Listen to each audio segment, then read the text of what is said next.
Hi everyone, I hope you can all see and hear me okay. I'm sat in one of the Eden Project offices. It would be really nice, given the content of today's talk, if I could be in the rainforest, but the internet's probably not good enough. We are absolutely thrilled to have you here as this session as part of the Hot Topics from the Tropics. As the Festival of Discovery, we're joined by an absolute legend who has spared some time from saving the world, and that is Kat Barton from Chester Zoo. Hi, Kat. Hi, Dan. Nice to be on board, and thank you everyone for joining. I hope you find it interesting. Thank you so much for joining us today. Would you like to start by introducing yourself? Kind of, where did you come from and how did you get to be working at Chester Zoo with orangutans? Yeah, so I'm Kat Barton. I started work at Chester Zoo, gosh, about 13 years ago now, following degrees in zoology, wildlife conservation, some time in wildlife media as well. So I've always been really interested in wildlife conservation.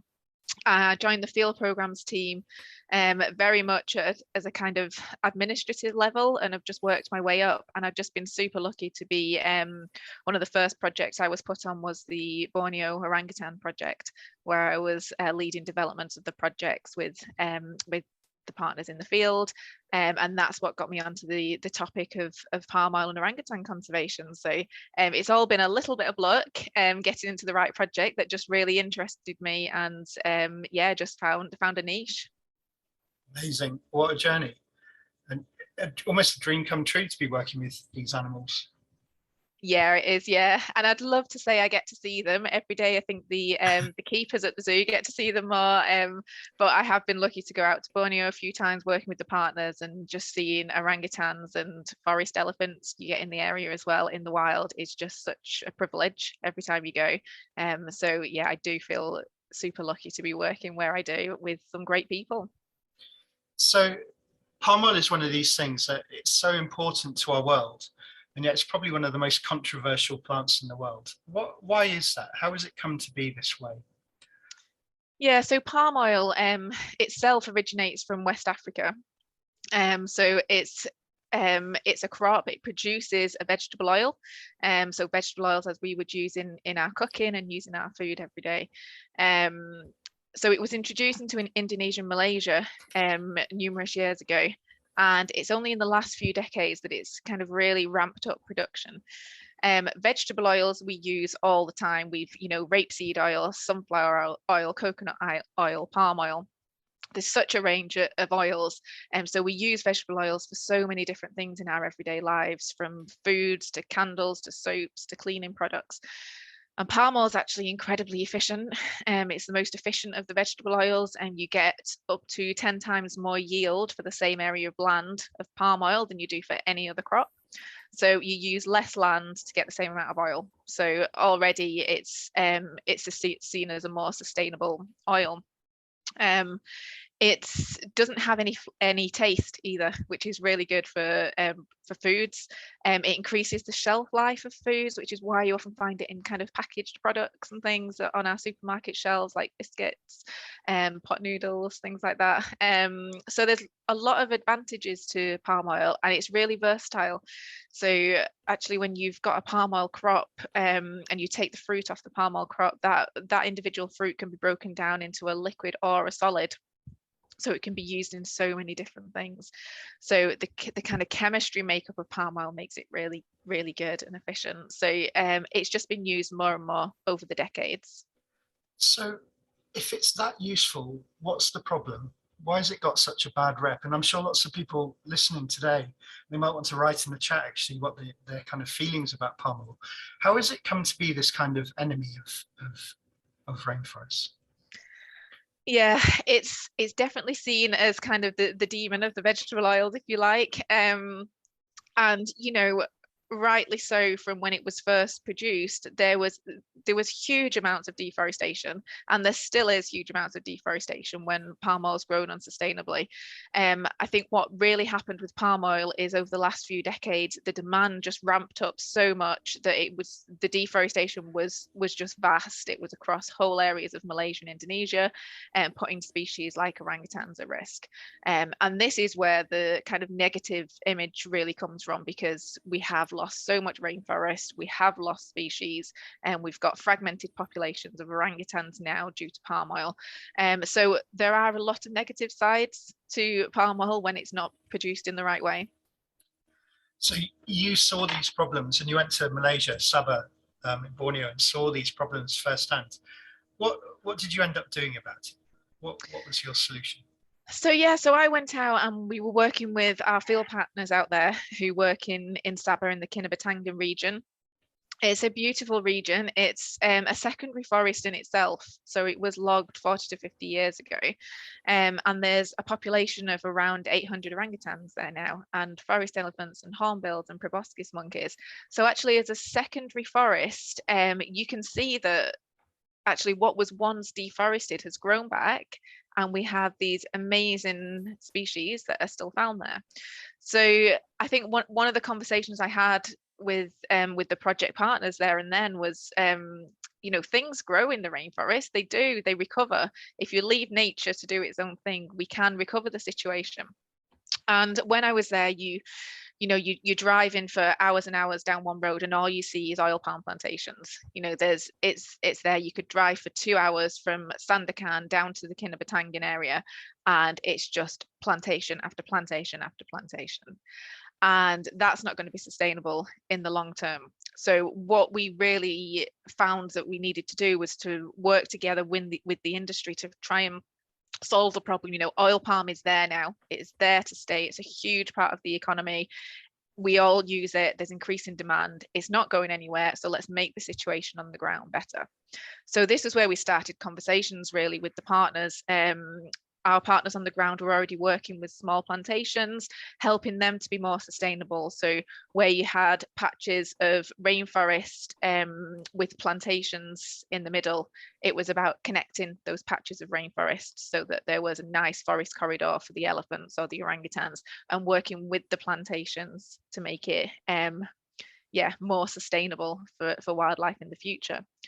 And so we started supporting them on the ground with that work, and then actually realized while we're out there that there was something we could do. You know, we're the consumers, and we can help increase that demand for more sustainably produced palm oil, and really try and impact that supply chain from our end, while working with the partners at the growing end, and hopefully get a nice sustainable supply and meet in the middle. Nice. Well, can you touched on a phrase there about corridor. Can you talk a bit more about what a wildlife corridor is, and why they're so important in somewhere like this that's fragmented by plantation? Yeah, so it is a key part, because what we've found with orangutan populations and any of the species for that matter that are moving along the ground is that when they go into plantations themselves, that's where a lot of the human wildlife conflict can take place. And so actually, if we can work to connect patches of forest, it's better genetically for the populations. It means you get in that mix. And it just expands that kind of the habitat for the species that's available. Gives them more access to the right types of food. So wildlife corridors are key, and it's all about planting the right species and tree in the right place.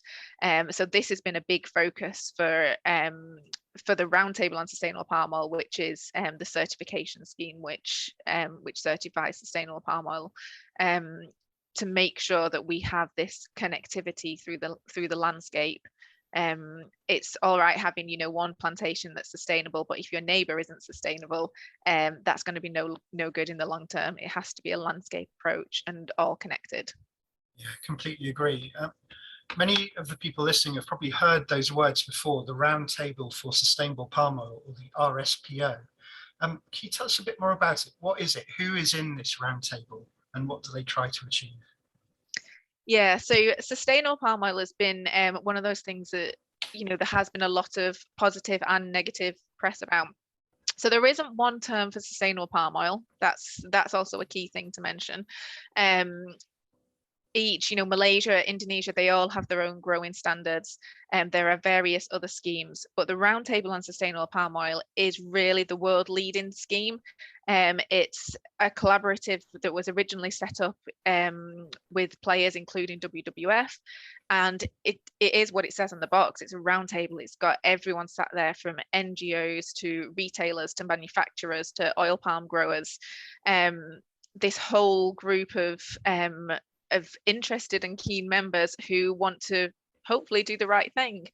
So the roundtable was set up in 2004, and it set certain criteria to which palm oil should be grown. And it's steadily increased. It's steadily increased in membership since then, and it's also improved its criteria. So in 2018, there was a massive push from progressive industry and NGOs to make sure that within the RSPO there should be no more deforestation for new oil palm plantations. Previously, it was no areas of primary rainforest or high conservation value should be cut down, and the goal was to get it to no deforestation. So that went through in 2018, which was a huge kind of landmark event, really. The whole of the roundtable, it went through the roundtable. It was voted for by members, and this has been really key to make sure that any palm oil grown is more sustainable. And there's so many different elements within RSPO as well. There's other environmental factors like reduced use of fertilizers and pesticides, no planting on peat, no fires, all of which affect climate change and carbon emissions. And then looking at the social side as well, better workers' rights, human rights, better pay, schools for workers' children within the plantation. So there's all these different factors which kind of combine to make the RSPO what it is. And is it working, in your opinion? It has been working. Yeah, it's got progressive, which is the main thing. And I think the thing that I always try and talk to people about is the fact that sustainability is a journey. The RSPO has improved. There are issues within it. We need more transparency. We need more traceability. And also we need more players in it. At the moment, only around 19% of the whole palm oil industry is within the RSPO. So 19% of palm oil is RSPO certified. It's actually quite small. There's still a lot of growers on the ground that aren't engaged in this way in any scheme like this. So it's working to a point, but we need more players in it. It can't carry on working at 19%. We need, as I said, landscape approaches. So we need the whole of the landscape to be within this scheme and following this criteria. And we need to constantly push it as well. There are always going to be players and members within committees like this, within anything in any walk of life that play up. We just need to make sure that we've got enough people on the ground watching this, making sure that that it's certified in the right way, that any players are either worked with or kicked out if they're not doing the right thing, so that we can hold the name up high. So there's a lot of work still to do. It's massively a journey, but it's going in the right direction. Yeah, fascinating. And you told me something yesterday that kind of find it quite hard to deal with. That the way to make palm oil more sustainable is for us to buy more sustainable palm oil, and that's something that people like me have come to think of palm oil as the enemy, and therefore to try and not buy it, to exclude it from our supermarket shopping trolleys. How do we go about buying more sustainable palm oil? What can we do to find it? Yeah, so there's lots of companies now that are RSPO certified. Within the RSPO, manufacturers and retailers in the UK, for example, have to put in annual reports on how they're progressing towards sustainable palm oil. So there's a lot of publicly available information. What isn't really accessible is on products in supermarkets, the knowledge to try and find out whether a certain product is sustainable or not is hard without going to the company's website. So you can turn over your bar of chocolate and it will say palm oil, but it doesn't necessarily say it's sustainable. So there's a bit of research behind that, and there are lots of kind of apps out there. We've got a shopping list on the Chester Zoo website. WWF have a palm oil scorecard. So there are lots of ways to find out whether companies are sustainable or not. But it's really difficult in terms of packaging, and that's one thing that there has been big pushes from NGOs to try and make that easier for consumers to make the choice. So your project at Chester Zoo, how does it try and work with communities? What do you do there? Yeah, so we set up a project a couple of years ago now, Sustainable Palm Oil Communities. It started off as Sustainable Palm Oil City for Chester. So our aim was to work with the food industry, which we knew was really lagging behind in terms of sourcing sustainable palm oil. So we wanted restaurants and cafes and food catering suppliers all to come on board. And we used a model that had been used in London actually for a project called Sustainable Fish Cities. So an organisation called Sustain ran this for the London Olympics, trying to make London a sustainable fish city in time for the Olympics. So we used that model, recreated it for palm oil, and set criteria for goals that we needed to reach to make Chester a sustainable city. So we worked in the end with over 50 organisations who all changed their supply chain, started sourcing sustainable palm oil. Our local schools catering provider, who actually provides schools to pretty much the whole of the primary schools in the region of Cheshire, they became the world's first certified food catering company through the RSPO on the back of this. So we've had some really good successes. And we also work really closely with schools. So we've found it's really important to have that deep conversation on palm oil, because it's so heavy in the media and it's very easy to go for that kind of negative palm oil boycott view. And that certainly isn't what we would promote, because we know that by boycotting palm oil, we're not going to make a difference to orangutans on the ground. If we boycotted palm oil in the UK, there would still be conventional palm oil grown and sold to India and Indonesia and China. And we would lose our place in the fight, if you like, in the argument, in that conversation for making palm oil better. So it's really difficult to get across because it is a complicated topic. So actually going into schools, going into communities and really having those in-depth conversations has helped to change perspectives on palm oil and really change the idea from the ground up. So we became a sustainable palm oil city in 2019, and we've now got 6 other communities around the UK that are taking the project on. So Oxford City, Plymouth, Saltash, there's a couple of others, and a really lovely little local village in North Wales. There's a primary school that's taking on the project, so they're running it in their local village, encouraging restaurants and pubs to buy sustainable palm oil. Oh, fab. So if I'm part of the community in Saltash, what would we do in my little crew of, how would we engage with the project? So we've set the project up so it can be completely replicated.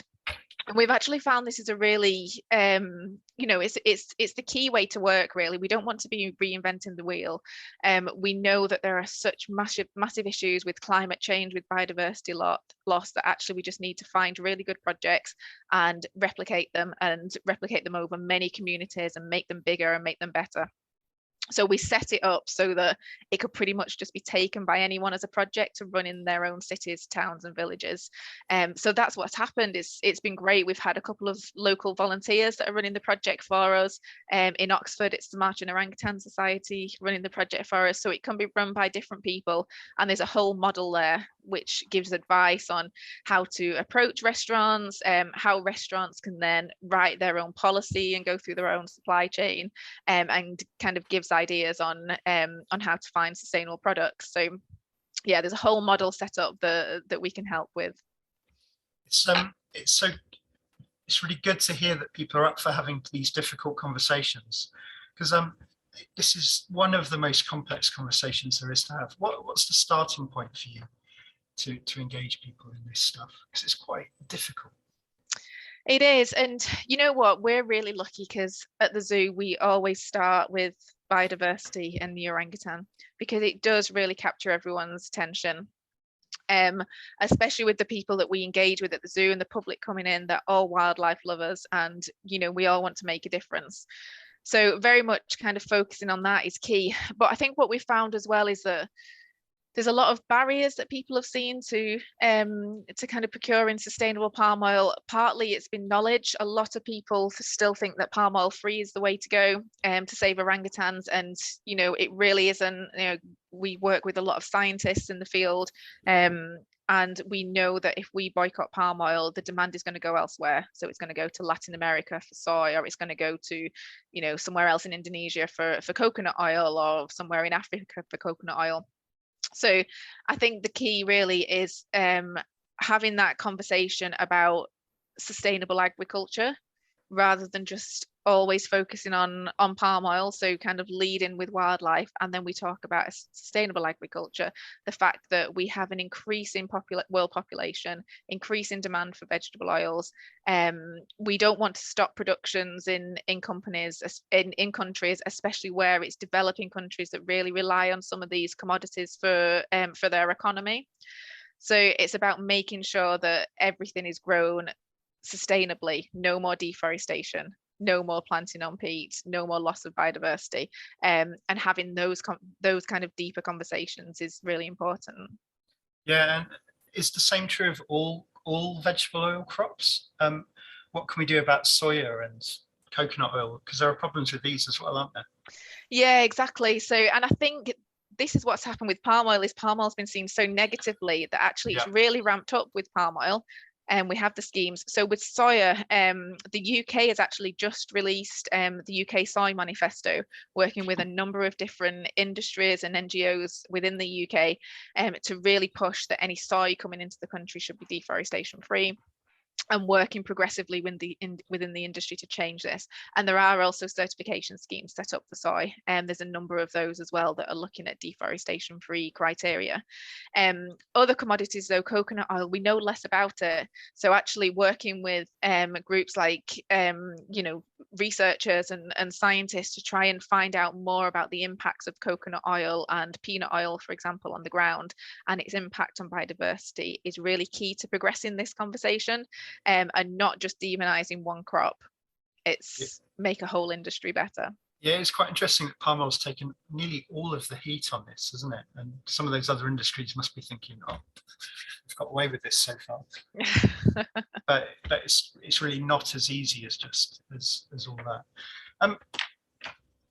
So if I'm sat in the call now, how do I sign up to be a palm oil community, sustainable community? You can contact us at Chester Zoo. So we've got a whole website set up for sustainable palm oil communities with an email address on there, so you can get in contact. I've got a great colleague that works with me that leads this project, and she is assisting everyone to kind of set this up in their own communities. So yeah, feel free to get in contact, and we can walk you through it. Brilliant. Has anyone listening out there heard of these things before? Would you like to sign up or get the information? Could you write in the chat if you're up for that? It'd be really good if we could see some outcomes from this conversation. I know, Kat, you've been following COP quite closely, and we know that rainforests are key to maintaining any kind of livable climate. What have you felt of the outcomes for COP and rainforests? Are you feeling hopeful? You know what, there were some really key headlines coming out of COP around deforestation. What was really nice to see was that although at this point in time it is just headlines and we don't know the detail behind some of these pledges, new countries have signed up. So Indonesia, for example, signed up to the deforestation, no deforestation by 2030 pledge. I think the devil's going to be in the detail, as it always is. But the fact that there's commitments from governments now, and that this COP has really seems to have pushed the deforestation message, has been really, really good. And actually, I think just this week, the Environment Bill in the UK was just pushed through as well. And that was a big thing that we were working on last year with a number of NGOs to try and get this new law through the Environment Bill, which was due diligence on forest risk commodities, to make sure that any commodities that were coming into the UK from large companies weren't involved in illegal deforestation.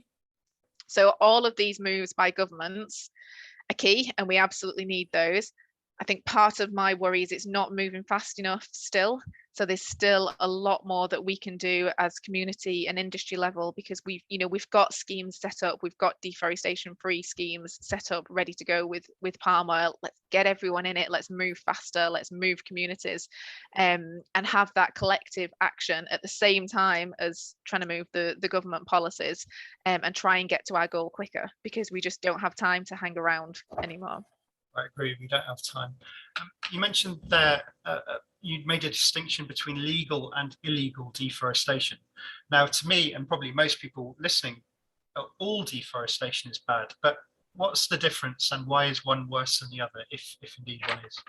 Yeah, so in a lot of countries as well, there will be legal deforestation for agriculture where development has been permitted, for example. And that's the issue that we really see in countries like Brazil and the likes, just making sure that actually no deforestation means no deforestation, not just whether it's illegal or legal. We really do need to make sure that we're not taking any more trees down, impacting any more biodiversity, emitting any more carbon in this way. So I think that's the key, is working towards that. All deforestation should be stopped. So which is worse? I'm still not. Which is harder for us to deal with, the legal or the illegal stuff? If you're planning your conservation work, which is easier for you to get your head around? Yeah, so the illegal work, because that should be mandatory by countries. So within Malaysia and Indonesia, for example, they have certain standards for growing sustainable palm oil, and all palm oil growers should be reaching those goals, if you like. And if not, then they would be breaking the law in those countries. So it's where you've then got laws in countries which allow deforestation that's going to be the issue. Right, got you. Can we switch subjects a bit? A few years ago, some news broke that a third orangutan species had been discovered, which was completely mind-blowing. Could you tell us about this new orangutan species? And I'm really keen to know whether you think there are any more great apes, our closest cousins or relatives, out there in the world yet to be discovered. Yeah, so this was the third species of orangutan. So previously there was just the Bornean and the Sumatran orangutans that were classed as different species. And this was actually a population in Sumatra that we knew about. So it wasn't that the population was new to us, and they were just seen as a kind of a subpopulation, if you like, of the Sumatran orangutan in Sumatra. And it was only after kind of a lot of genetics work and analysis by scientists that it was actually found to be a separate species. So I think in terms of finding any new species, there could be, because things like genetics and things have moved on, and I think it's really interesting to look at it in that way. I don't think we'll see any more populations that we didn't know were there, but certainly I think there could be a lot more genetics being done on many different species that we'd find discoveries like this. Fingers crossed we find a few more. What is the future? Is the future bleak, or is it positive for orangutans in Indonesia and Malaysia? You know what, I've got a very positive view on it, in that as I said, I see, looking at the area that we work in the Kinabatangan, where there's a really good population, over 800 orangutans in a secondary forest that's surrounded by oil palm plantations. And actually, by working with the right people, what we've now been able to do is connect patches of forest. We're seeing orangutans moving through these patches. We've got scientists studying it. And what we're seeing as well is that smallholders, like local farmers on the ground, if we engage with them in the right way, they are really keen to make a difference, because the orangutan and other species are part of their heritage as well. So I think that working collaboratively is brilliant. I think what worries me is that it isn't moving fast enough, and we do really need to make sure that we are really pushing that sustainable palm oil message, and really showing that as consumers we want sustainable palm oil, to make sure that it's grown on the ground. Unless we demand it, it's not going to be grown by growers on the ground sustainably. So we really need to make that push to get that supply chain to meet in the middle. Yeah, interesting. Because when you talk about that population, just 800 individuals, That's like a small village. You know, it sounds and feels really vulnerable. So it's amazing that you.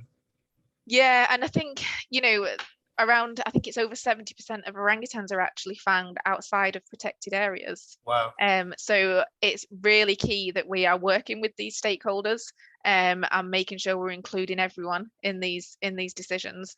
So I think if we all act, and if industry acts, we all act, we make that push, we get governments to act, we can turn it around.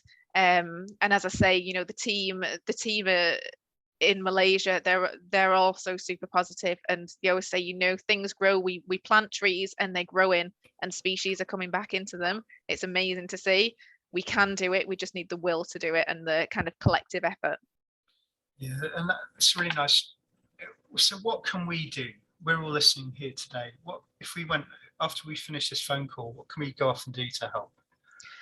Definitely kind of being more conscious consumers. So looking at what you're buying, encouraging companies, you know, if you go into local restaurants or you've got favorite manufacturers or favorite retailers, write to them, ask them what they're doing for palm oil, for soy, for coconut oil, you know, ask them what they're doing and really make that push, so that as consumers, we're just constantly increasing that demand and getting that message out that we don't want any of our foods to be containing illegal deforestation. We really need to make that push. So be conscious consumers, do your research, and join schemes like, you know, there's so many different schemes out there. You know, we've got the Communities Project, but there will be other local communities in your own areas focusing on other issues. Join them, you know, be collaborative and work together to try and make this difference. Brilliant. That's an amazing note to end on, Kat. We have 10 minutes left. If people would like to pop some questions in the chat, then we can have a bit of a free-form discussion for the last 10 minutes. Has anyone gathered any good questions that we might have missed?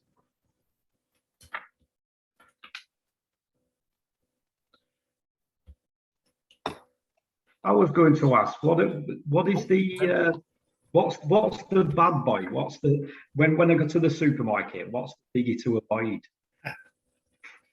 Oh, that's a hard one. Anything without unsustainable palm oil in. So what we've got on our website, which you can check out, is a shopping list, which shows all the manufacturers that we found in the UK that are using 100% certified physical sustainable palm oil. So you can find the good guys on there. And what I'd say is, if companies aren't on there, it's not necessarily they're not doing the right thing. They're probably on the journey as everyone else is. You know, it is really difficult with certain things like animal feed, for example, and cleaning products, to make sure you're getting sustainable supplies. So working together, giving them that push, finding out who the players are that aren't quite doing enough. So look at the shopping list. If your retailer or supermarket isn't on there, then write to them and ask them, you know, why not? Why are you not at this stage yet? And I think that's the best way we can do it, but doing it positively as well, not necessarily just calling out the bad guys, but working with everyone and saying, look, we want to carry on buying your products. Can you do this? And doing it in a more positive way is the way to kind of create that behavior change. Thanks, Kat. There's a question from Gina. Are there any hidden names of palm oil that we should avoid? There's lots. There's way too many to read out. So when I was saying before about palm oil being so versatile, because it can be, you know, used as a solid or a liquid, it's broken down, or it can be broken down into so many different derivatives. There's, I think, about 150 names on there. So I think the best thing to do is have a Google on the different names for palm oil, and there are various organizations that have come up with this list of 150. It's incredibly difficult, that though. We would never expect anyone going into a supermarket to be able to go taking that list and find it in your product. So that's why I think really the emphasis needs to be put back on the industry and say, look, what are you doing, and can you tell us that it's all sustainable, so that we don't actually have to worry when we go into the shop. We just know that everything in supermarket X is sustainable and we can buy anything. If we're all pressuring our supermarkets, that seems a much better solution than us all carrying around a vast list of things that we should be trying to avoid. Seems much more sensible. But this has been a bit of the debate of the whole COP thing, that for years it has been put on us as the consumers as that we are at fault, and it is all up to us to fix. And actually, it's a lot of these systems, aren't they? And they're big and complicated, as you've been describing really clearly. Yeah, and I think it's, it needs to be changed at every level. As I've said, we need the government level change, we need industry change, we need to be demanding it. But I think there's also that play as well, part of being conscious consumers is, we do buy a lot, we buy a lot of everything. So making sure that as well, we're thinking really carefully about, do we need these products? Should we be reducing demand for everything that we're buying, whether that be, the packaged foods, the clothes, anything else? Do we need all this stuff? And that in itself is a really good thing to kind of be conscious of, I think, is going forward. Thanks, Kat. Can I ask one final question before we leave and say goodbye today? What next for you in this project? What are you going to do next? So next move for us, we've got sustainable palm oil communities set up. We're really hoping that we can make that a deforestation-free communities in the future. So looking at all the different types of commodities, and as I was saying, really making sure that it's not just demonizing palm oil, but moving that conversation on to say, right, let's look at your soy, let's look at your coconut oil and the likes. There's always something to do. There's always a next step. And just, really pushing it around more communities as well, I think, because I think we've really seen that approach has worked by working as a community and building up. We're really getting that knowledge. People are understanding the issues a lot more, and having that spread around the UK. Slowly, we're getting kind of a more educated population on the topic, which I think is great. So, spreading the message as much as we can. And as conservationists, you're never going to be, at the moment, you're not going to be out of work anytime soon. There are a vast load of problems that need sorting out through really clever schemes like this. Thank you so much for joining us today, Kat. I'm sure everyone in the chat would like to, if you can write your thanks, that would be great. I hope you'll enjoy the rest of the Festival of Discovery. It's been amazing to have you here with us today.